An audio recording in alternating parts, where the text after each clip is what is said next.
Welcome to the MMHP in the 989. Channeling all styles and eras of Michigan music history from the city by the bay. This podcast is sponsored by our friends at Electric Kitsch, located at 2106 Kosciuszko Avenue in Bay City, Michigan. And now, here's your host, Scott Baker. Get rolling. Hey, we're back here at Studio 163 in Essexville.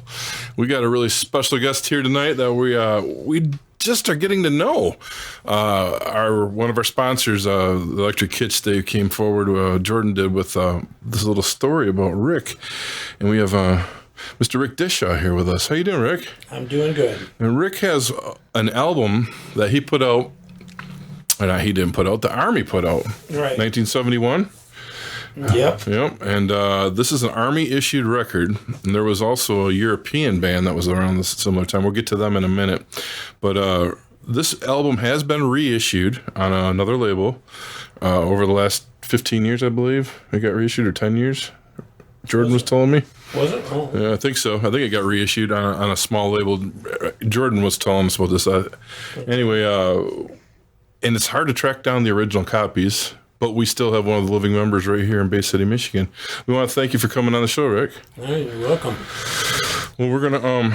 I want to backtrack a second here, and I will talk to Dr. J. How's things going? We didn't get an update for the last few podcasts. Is everything going good at the Hall of Fame still? Everything rolling? A lot of excitement, a lot of traffic. Good Coming in. So yeah, it's going good. It's been great for the museum. It's alive and ready to roll, and we are in early April, a rainy week, and.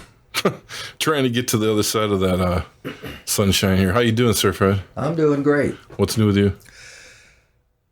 Well, I've been last few days researching Tejano music. Ah. So I've been coming up with a couple of new names from Saginaw, and I'm just finally I got some names or more names, and there's some information on them in the internet. So. And you did that Sonny Stitt show a couple weeks ago. Do you get any more feedback on that? Well, just, streaming on Facebook. You can see the whole show? Wonderful. A lot of people. A lot of Saginaw history there. Unreal. That's such a fantastic little thing there, and having these historians here with us is just amazing. Mike Beatty's in the house, archivist. How you doing, Mike? Doing great. Doing great. Thank you. You're going to see Jack White this weekend? Yeah. Give him my best. America tomorrow and Jack White on Saturday. Oof, what a lineup. What a lineup. America, the regular The band America. Yeah, and there's still great tickets available. Temple in Saginaw, America. Tomorrow night. Wow. I would be going with you to see Jack, but I end up scoring a gig here for myself with the band, and it's a trio gig, so I apologize, but give my best to Jack. Tell him I said hi. I will do that. Well, you could go down to Tiger Stadium, Mike, and see him perform the national anthem also, That's what I heard. which should be pretty exciting. I wonder how he's going to do it. I would guess it's going to be an instrumental. That's what I heard on the PR for it was guitar-oriented, no singing. Okay. So it's like a Hendrix thing, maybe? Yeah, that's what I was thinking. Yeah. Or Neil Schon. He is a magician on the guitar, so I'm sure it'll be an interesting version. If the game is Happens, played. right. My All this God. rain. Yeah. We have been in the tundra of the spring here. Well, it's supposed to rain every day next week. Oh, my gosh. It's depressing, really. It Too is. much rain. Yeah, we've got a small lake in our backyard. Oh, those basements are flooding. Same here. Yeah, it's awful. Same here. Rick Dishaw, when did you get your start playing music? Tell us a little bit about your beginnings. Well, it's probably about, 13, 14. I bought a cheap, I guess you call it a Spanish guitar, and I basically self-taught myself, and then with one of the guys in my first band wanted to start a band, so of course he didn't want to play bass, so I ended up getting a bass guitar for my parents for Christmas, and and I practiced every night. I've been, after school, and from there, we first group. It was me, Rob, Tito, Flores, and Dick Sabias, the drummer, and we played at St. Hyacinth's a few times, and St. James dances. What was the band name at that point? Standing room only. Standing Room Only. That was the first band? Okay. First band. Yeah. So you went to school and grew up in Bay City then? Yep. What school did you go to? Central. All right, so this is when the band formed, when you were in high school then? Yep. Mid 60s? Yeah, it was probably 65. I'm not sure. Whenever we played at my wife's 8th grade graduation is when we. I don't know exactly what year that was. I don't know if there's a year on there. Yep. Can't see it though. I think it says 68, but It might be 68. It was either 67 or 68. So were you inspired by the British invasion bands like so many groups that formed in the 60s? There was a couple groups around my neighborhood that Tony Alvarez and Richie Schultz, he played bass, and I kind of would watch them guys all the time, And So Richie, would this have been the Trespassers? I don't know. I don't know what Tony's. Okay. I don't know what his group's name was. All right, I'm just, Richie is going to be on the show here.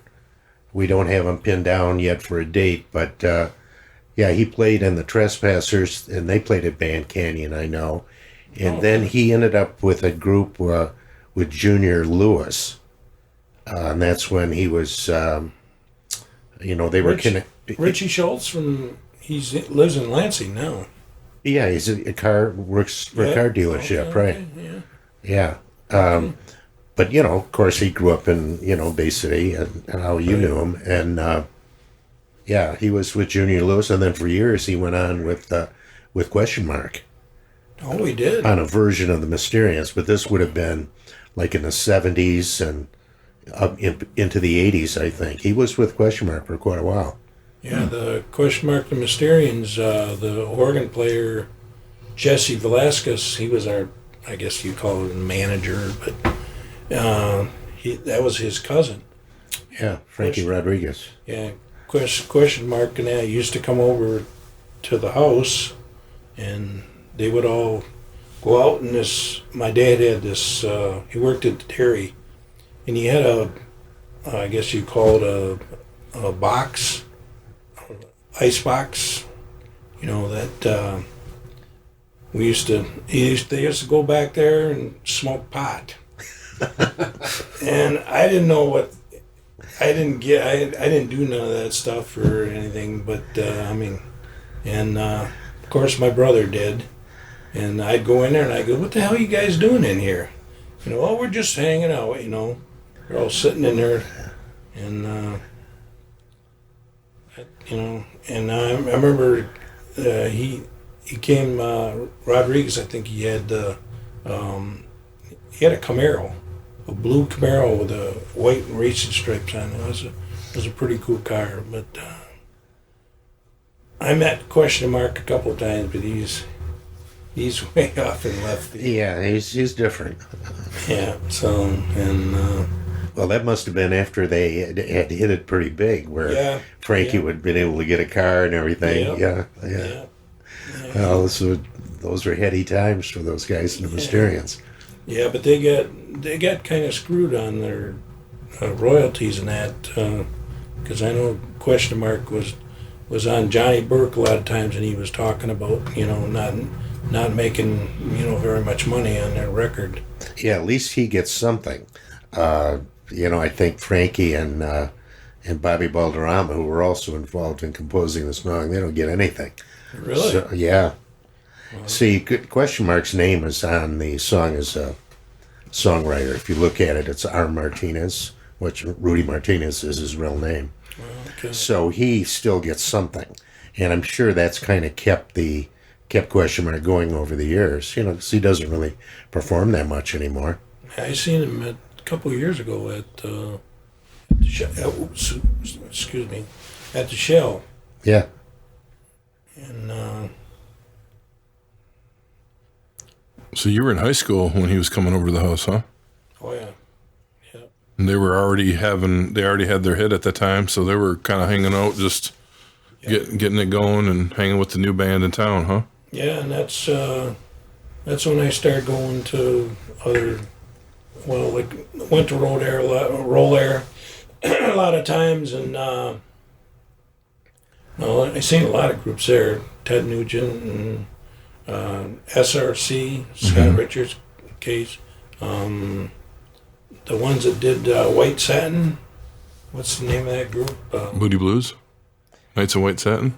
No, or wait. You thinking of Frigid Pink with House of the Rising Sun? They played out there, I know. Those were the Super Tuesdays, and Terry Terry Knight and the Pack. Terry Knight and the Pack played Yeah. out there. Right. Yeah. So they had the bigger Detroit bands would come down. The for the- Rationals. yeah, Super Tuesdays. Yeah. Yeah. And I got interested in that a lot because we played rational music in the first I Need You and Respect. Yeah, of course. yeah. Yeah, that was their signature song. Did you get to play there yourself? At Roll Air? Yeah. No. We were going to do a Battle of the Bands downtown where the old Washington Theater used to be. They had a Battle of the Bands down there, and we didn't end up going. There were some pretty good groups down there. At that time, in the 60s there in Bay City, there was a lot of good groups, boy. You know, played a lot of good music. So what was your next move with that band, or did you just move on to the Army after that? Well, I got drafted. Well, first, I think Tito got drafted first because Tito was a little older than us, the lead singer. And then Rob got drafted after him, and then me. And Dick, I don't know whatever happened to him. I think he went into doing building and that stuff. I don't even think he even plays drums anymore. So, but Well, that was a big factor in Michigan in a lot of bands coming to an end because of the draft. right, I mean, either, you went to college and it was hard to keep the band going if, members were in school. And then if you didn't go to college, then you probably got drafted. And the band ended that way.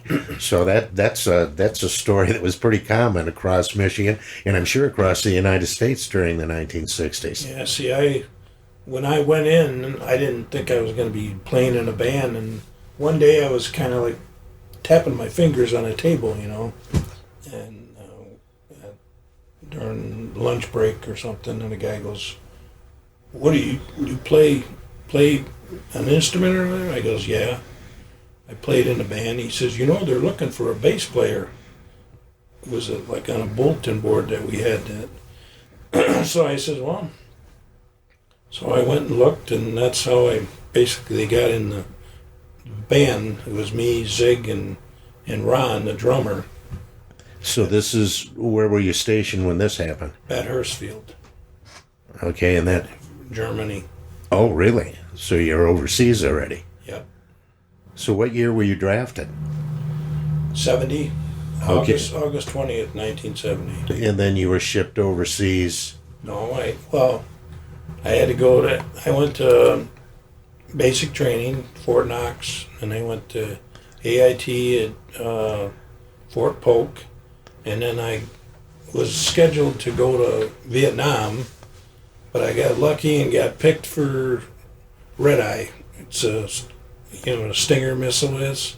It's a version of the Stinger missile, and that was at Fort Bliss, Texas. And then we went from Fort Bliss, Texas to to Germany, and got stationed there in Bad Hersfeld, and that's where our band started. We practiced in an old building up on the base, and played in the Yam Club a couple times, enlisted men. So the Army supported this right from the get-go? Well, we had an entertainment director that I think he kind of got it going. And we ended up staying there. This was in Fulda, Germany. Afterwards, but we auditioned. They wanted to start a show band, but it was just me, Zig, and Ron. We played more, rock music like Grand Funk and I don't know, trying to think of some of the other stuff. She's Not There by the Zombies, and we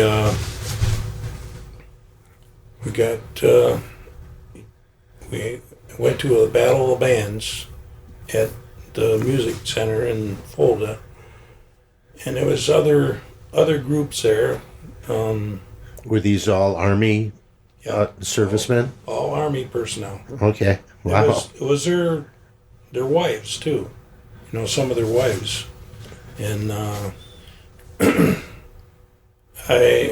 the first group that got picked out of it was me, Zig, and Ron, and then it was Sandy and I can't think of Sandy and Terry got picked with a black guy with playing a flute, because at that time Jethro Tull was big, and they wanted to play some Jethro Tull music or whatever.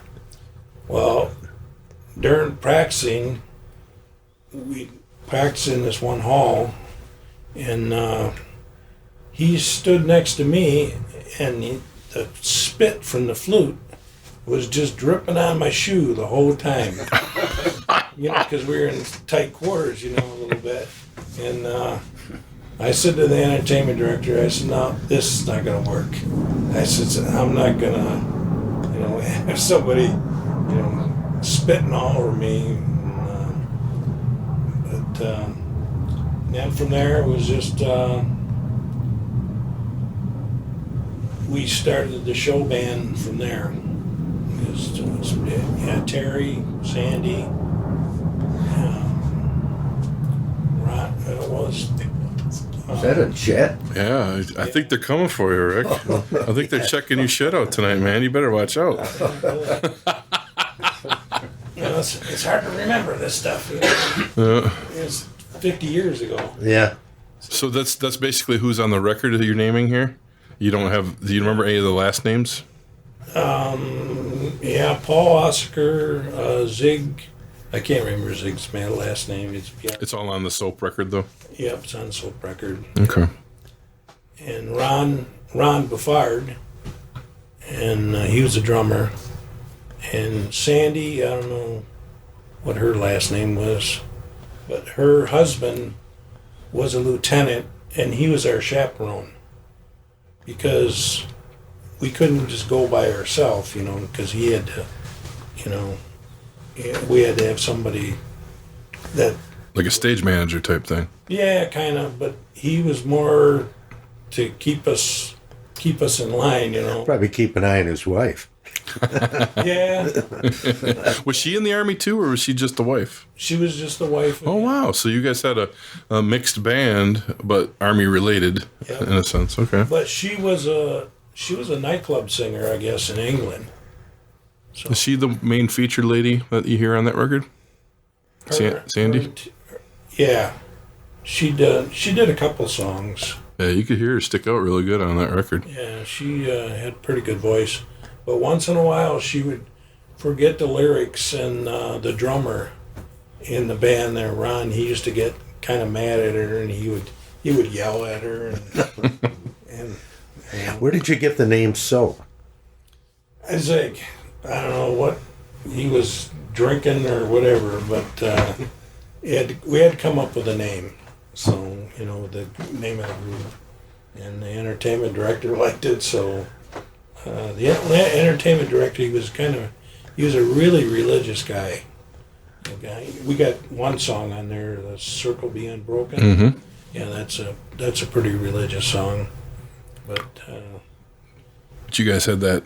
Listening to the record, you got Southern Man on there. You got Walk Away. There's some really ritzy, southernish, and so Will the Circle Be Unbroken. That's a very Allman, because it was a huge Greg Allman thing at the time too. So yeah. Allman Brothers were synonymous for that, and Yeah. I see the direction you guys headed with a lot of that, a lot of southern roots in that.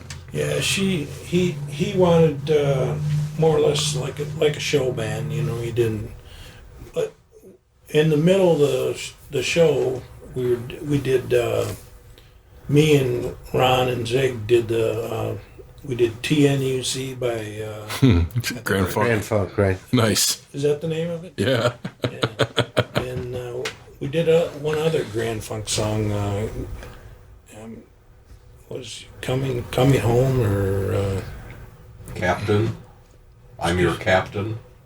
okay? I'm your yeah, that's it. Yeah. I can't remember these names. Closer to home. Close enough. Yeah. Yeah. Yeah, close to home. Yeah, we That's did that. cool. And Were you the singer for the male voice? Or no? Just a bass player? I sang backup on every song, and I sang just on Southern Man and Walk Away. But You sang lead on those? yeah, Okay. and Paul Ossaker, he was our rhythm player. He was from New York. He's the guy with the real raspy voice. Yeah, on the very first song, he's sticking right out there. Yeah, and I'm surprised they never mentioned him or on the thing there that he was,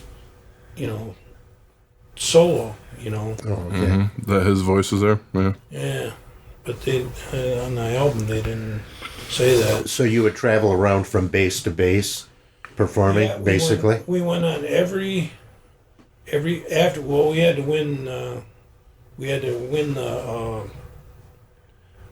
A battle of the bands at. Excuse me, at I think it was Hamburg.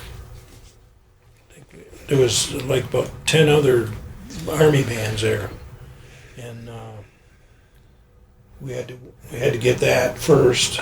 And what they did is the other band there, East of Underwood, East of Underground? or East of Underwood. okay, East of Underground. They ended up going to England, and we ended up going to Germany. All the bases in Germany and Italy and Belgium. That's the other album I was mentioning earlier in the show, East of Underground, which you let us listen to too.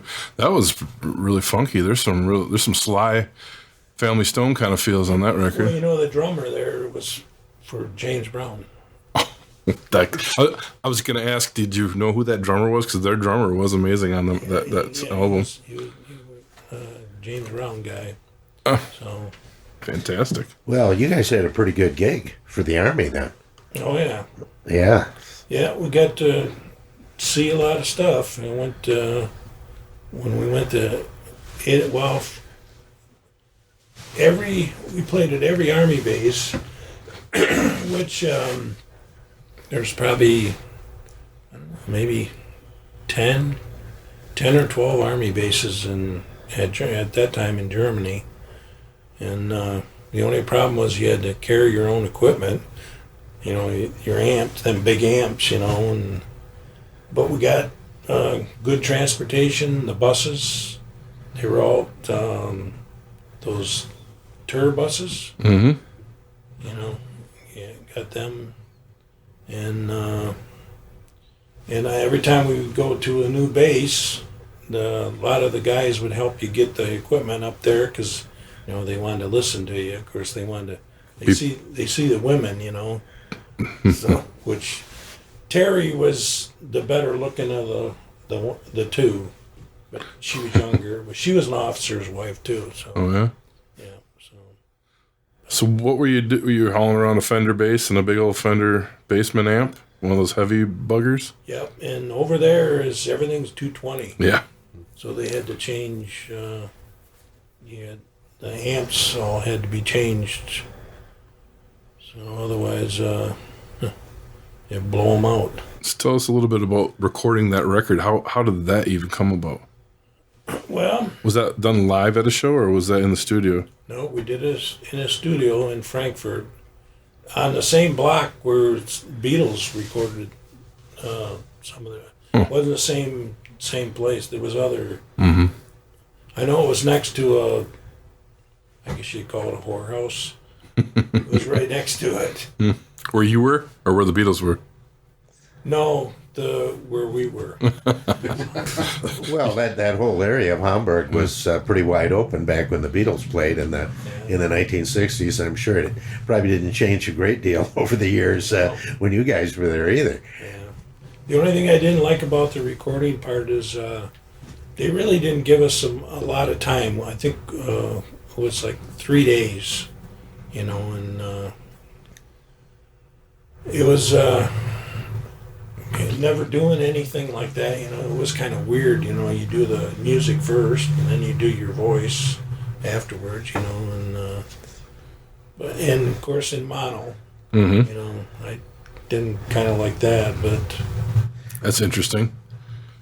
But everybody, I think at that time, pretty much everybody was doing mono, because some of the first Beatles songs came out in mono. So, but Did you had 3 days to record? Who picked those songs? The song selection? the entertainment director did. Oh, the husband. Okay. No, Dan. Dan was the entertainment director. Okay. The husband's, I don't even remember the husband's name. Okay. So then the Army puts the record out.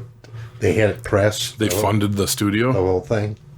Yeah, pretty much. And then when they put them pictures on there, I mean, you can barely see them.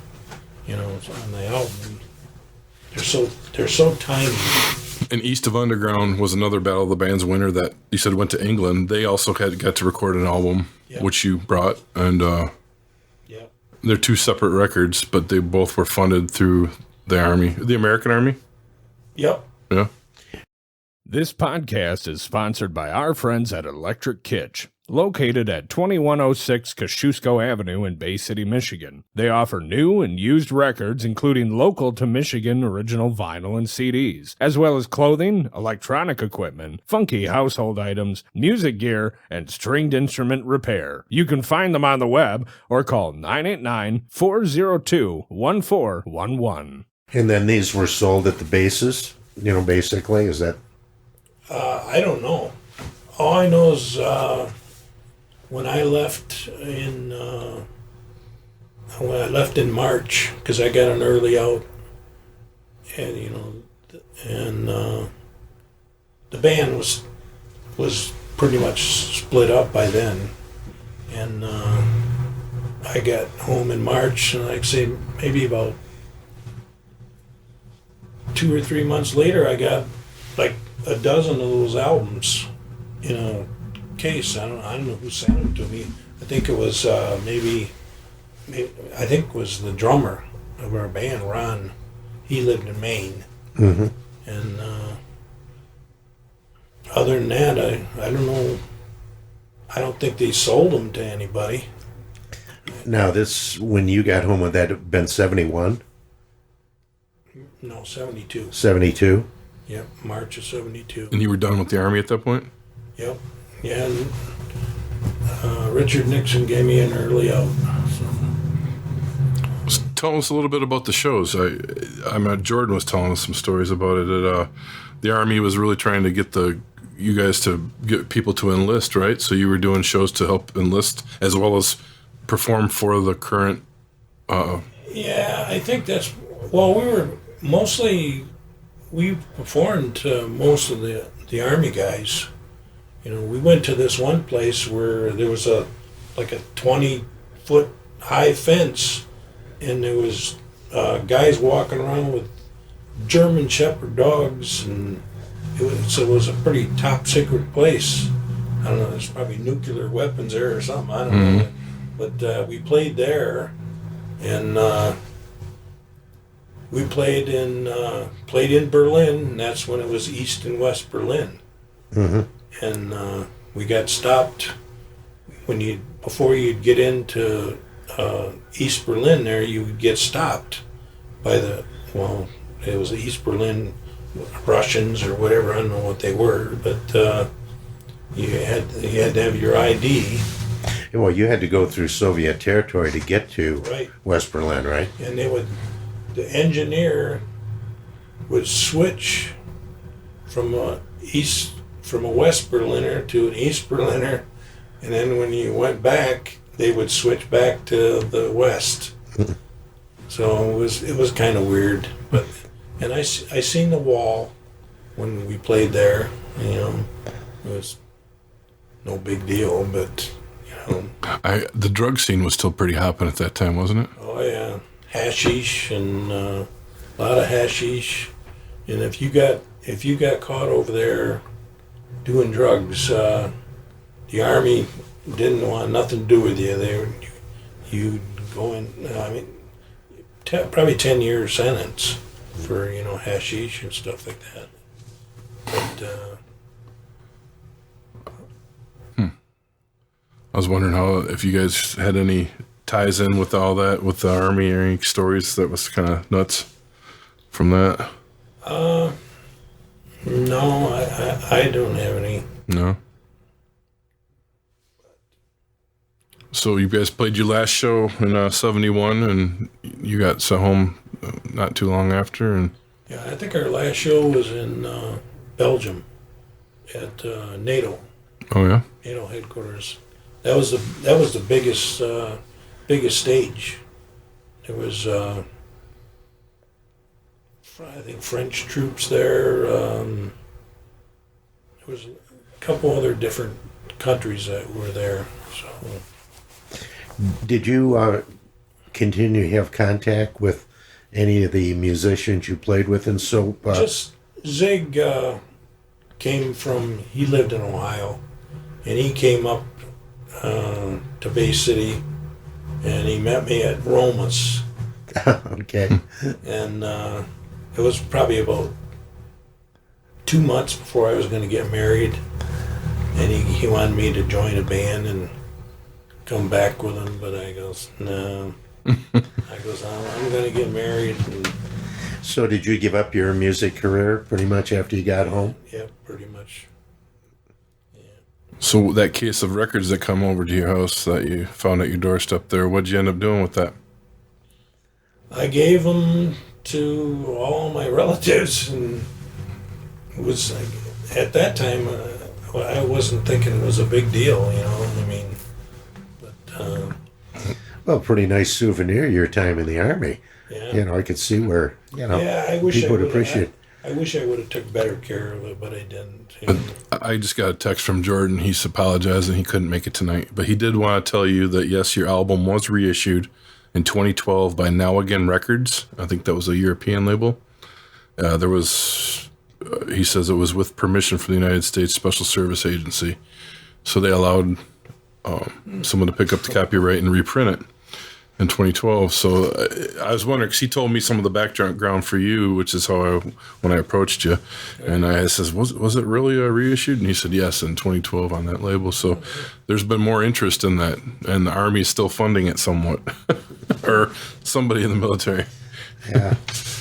That's interesting. It'd be interesting to know how the Army used that, or either one of those albums. Yeah. If they were given to potential recruits, or how exactly that would fit into the strategy of using it as a recruitment tool. Well, they tried to get me to re-up, but there's no way. I wanted to get out of there, so I liked playing in the band, but I wanted to get home, get married. Sure. Were these albums together when they were sold? Because Oh, that's how they came, eh? Yeah, that's how they came, right? Oh, I didn't know that. I thought they were two separate records. No, it's like one. It's a double album. Oh, I know that CD you gave me was packaged like that, but I didn't know the original vinyl was. Okay. Yeah. Fred, can we take a look at the album?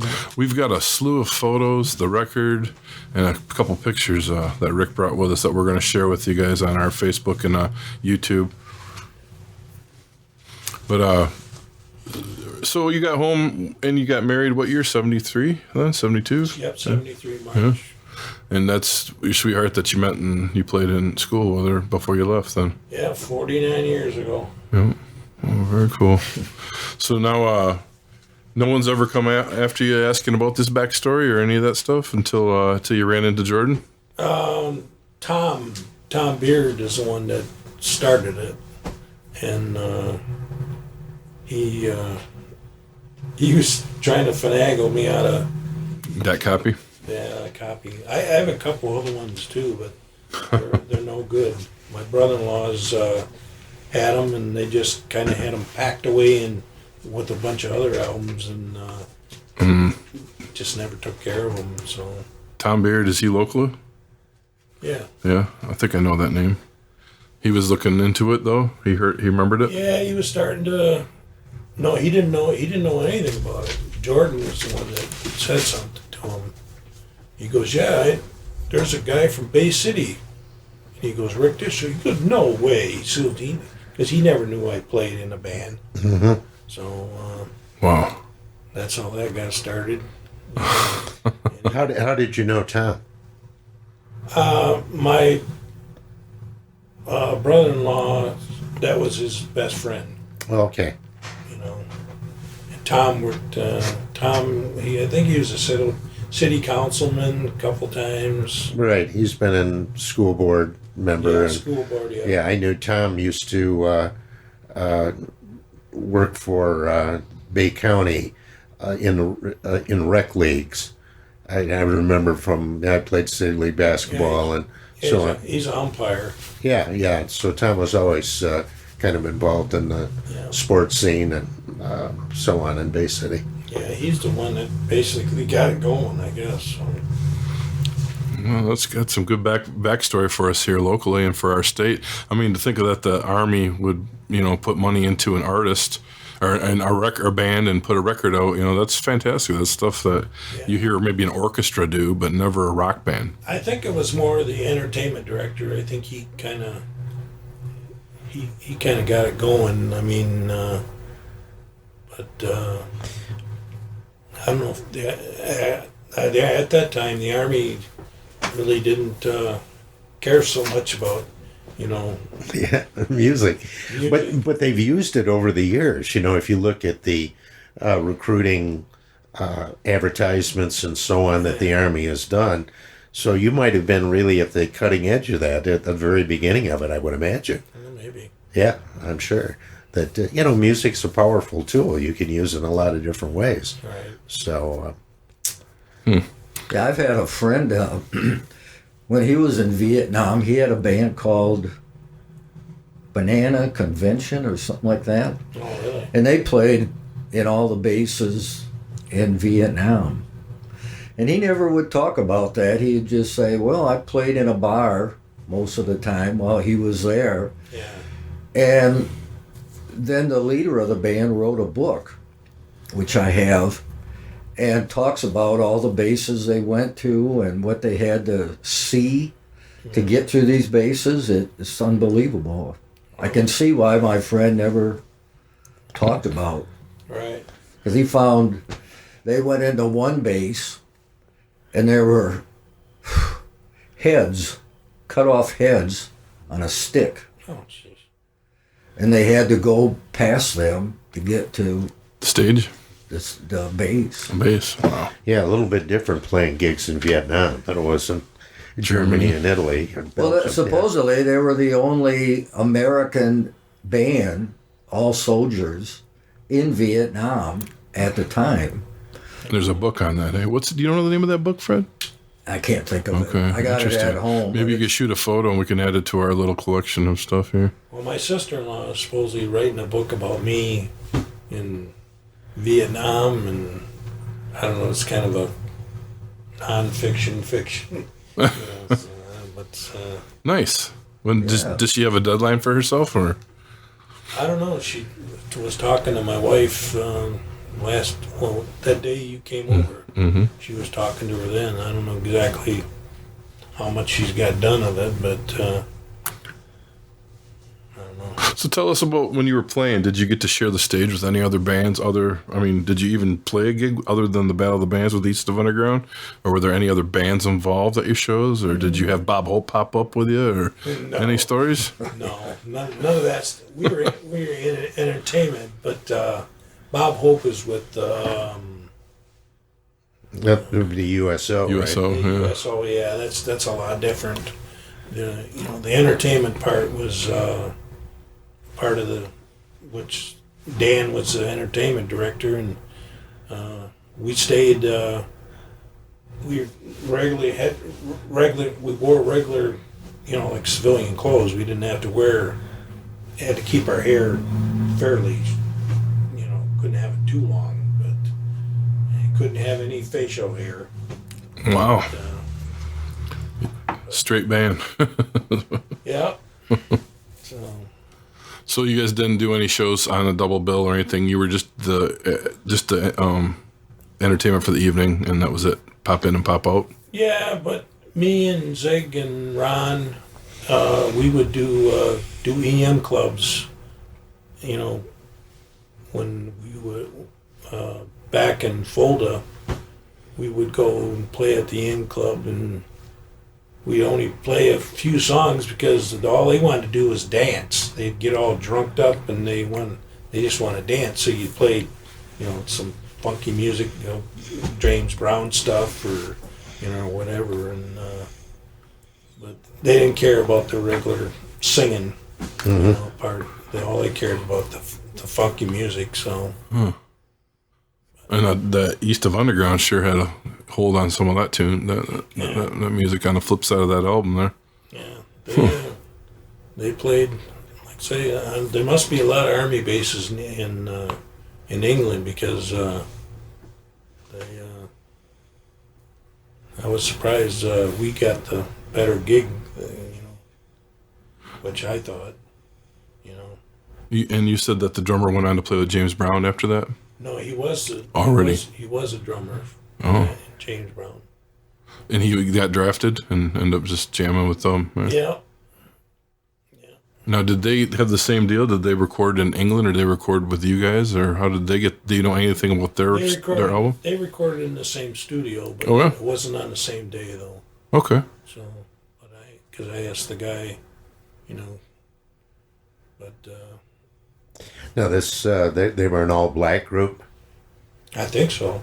I'm not sure. Yeah, I'm wondering if there was any racial Tension. consideration as to where they would play or not play. Oh, yeah, we did. We had a lot of racial tension going on at that time, and on our base we had a lot of problems with racial tensions, and I don't know. It seemed like them guys got away with a lot more stuff. We had one guy that was he would wear a bandana on your head, and if a white guy wore a bandana on his head, he would, you'd get in trouble. But you figure that's 70. When did Detroit have the riots? 67. 67 or 68? It was 67. Yeah. But yeah, it was. Yeah. What? Go ahead, Fred. I'll have to ask my brother-in-law, who was stationed in Germany at the same time, if he went to any of your gigs. I forgot where he was stationed at, but... Well, we played at every army base. Hamburg, played in Munich. trying to think of some of the other ones. Frankfurt. It could have been Munich because he brought home one of those big beer mugs. Steins. From the Opera House. Right. You know, a glass one. Yeah. I mean, it's almost like a pitcher. Yeah. Yeah, I went to the Opera House. Ah. Which was kind of cool. When I was in Italy, I went to the Leaning Tower of Pisa, which was kind of neat. I wish we would have went to Rome, but there's no bases in Rome, so because we went to Vicenza, and trying to think where else in Italy we played at three army bases, I think, but every one of them, you know, you like say you get when you come there, they get guys that come and help you take the equipment upstairs. A couple places they were upstairs. You know, you're carrying that. That's the best help. When you get to go up them stairs, that's the best help. Yeah, I know. Those guys, it makes them feel like they're part of the band, you know? Yeah. Are the bases still there?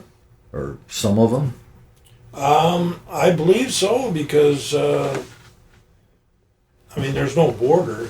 Right. You know, because Bad Hersfield is right on the border part. I remember when we played in Dresden, the band that I was with, they said there was an army base not too far off the highway there. Oh. That was back in the 90s. Oh, okay. I forget the name of it, but Yeah. Yeah, Bad Hersfield was way up on a hill, and you could see the whole city of Bad Hersfield from the top. Wow. And Fulda was 26 miles away, and that was the main base for that our division there. And supposedly there was during Hitler's time there was a tunnel that you could drive 2 tanks from Bad Hersfield to Fulda, or Fulda to Bad Hersfield. Huh. You know, during the war. Mm. So, which I can't believe there's be a tunnel that long. Right. But So what music were you listening to while this was happening? What was on your agenda? What was in your ears? Elton John, John Lennon,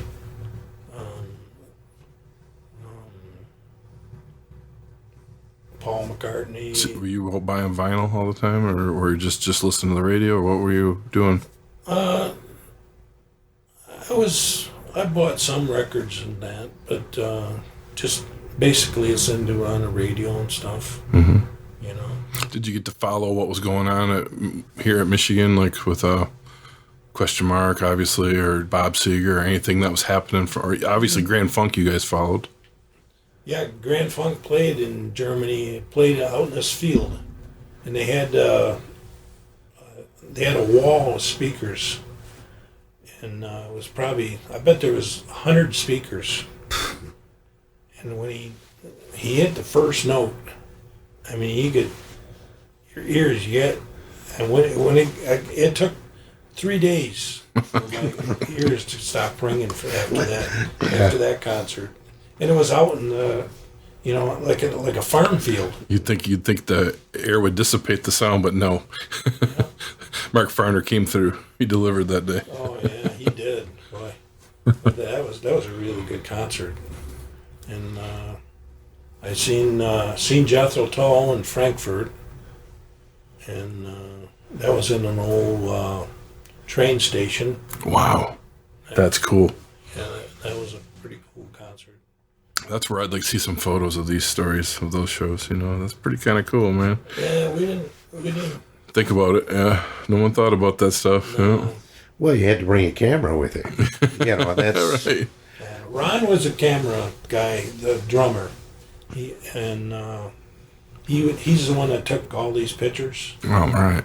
and he would develop the films and everything, because I'd go with him, you know, and we'd put him in that whatever that stuff was. The bath. Yeah, that you make that the picture comes out of. The only thing he had to do is he had to have somebody do his the negatives, because he didn't know how to do that. Mm-hmm. So, but yeah, he did. And then he knew how to speak fluent French. When we went to Belgium, we went to a restaurant, and we were trying to order. I says, "What the hell?" I says, "I can't read this." So he starts rattling off a bunch of French crap.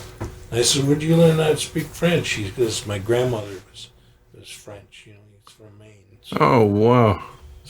but that was kind of cool there.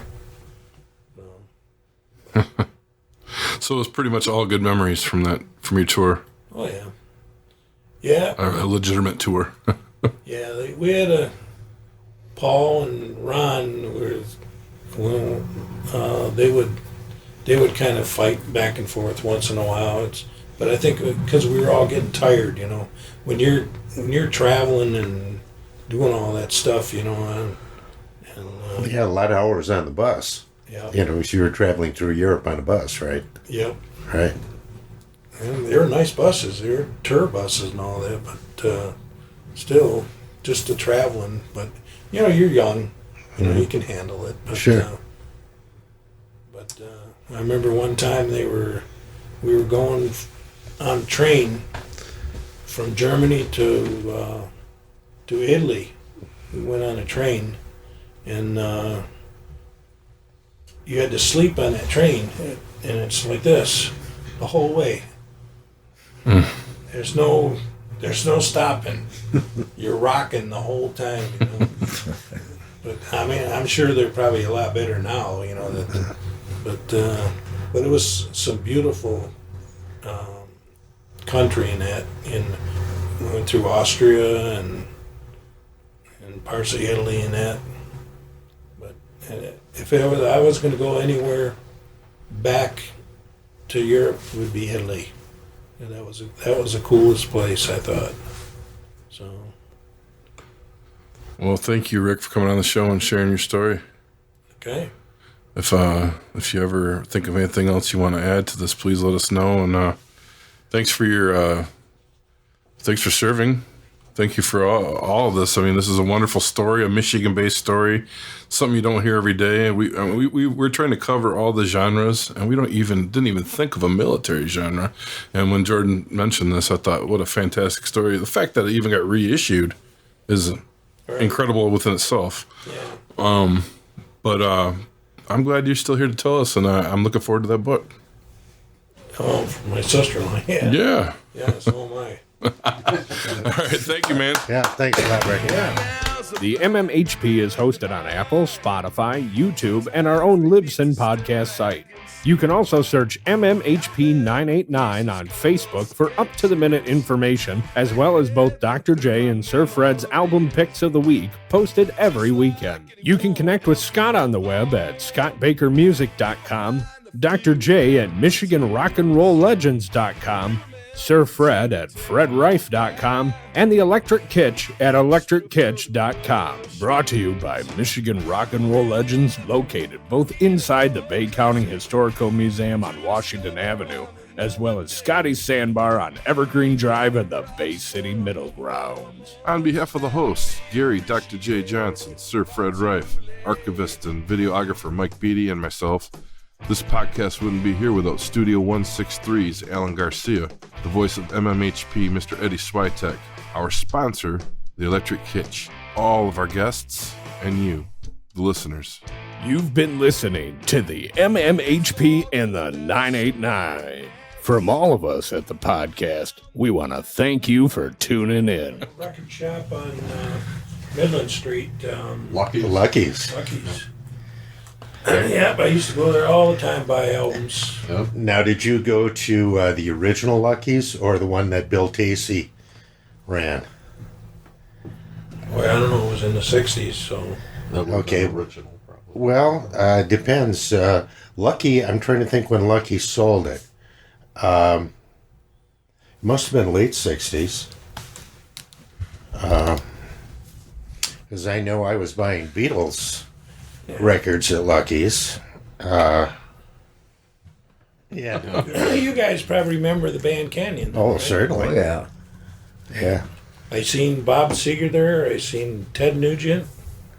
I seen a couple other ones there, but Yeah, Bay City, Band Canyon was pretty unique because it was really, as far as I can dig out, it was the only teen club that was ever built from the ground up to be a teen club. Yeah. All the other ones were, pre-existing buildings or halls or, yeah, whatever.